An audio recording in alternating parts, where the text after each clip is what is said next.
Before dawn's breaking, the air grew unbearably cold, and he was forced to build up the fire again, which he'd been feeding handfuls of dry grass since waking. Where had Triumph gone to?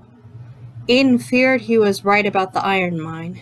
If that blasted horse had fallen into anything, there would be no rescuing him. Shuddering, he looked over at the girl. That can't be comfortable, he thought, seeing her arms and legs turned out at odd angles. He clambered to his feet and, seeing that she was shivering, threw his cloak over her small form. When the sun overcame the horizon entirely, he tapped Slana with his boot. "Gal, are you awake?" With care, he shook her by the shoulder, but she did not wake at first. "Slana, will you not help me find my steed?" Her eyes blinked open a crack. "How long I been asleep?" Shaking, she sat up, and Aidan's cloak fell to her lap.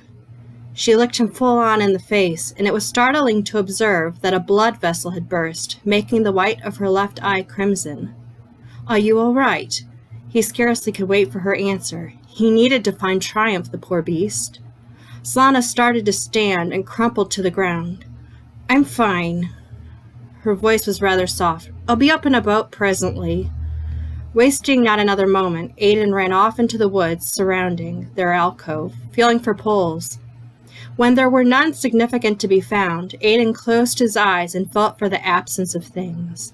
His senses slid over the ground, probing and grasping at what could not be grasped. All the while he listened. Birds, blasted birds twittering in the sky, fouling his mood further.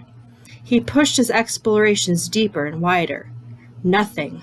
No absences, no possibility of an iron mine, no Triumph. He opened his eyes. He hadn't gone nearly as far as he'd done the night before. But what was the point? Surely the horse... Aidan started. There, leading toward his camp, were hoof prints in the soil, clustered with another set of strange ones.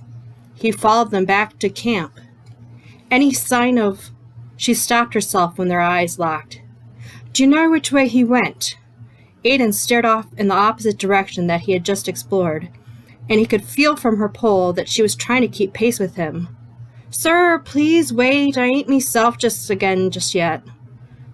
Without looking back, he frowned. "How's that?" She seemed unwilling to speak at first, and when she did, it came out more of a croak. "The curse, sir." Aidan held up a hand for her to stop. "You may return to camp." The smell had just met his nostrils. No woman should be forced to witness what was downward of their fire. "Please return at once."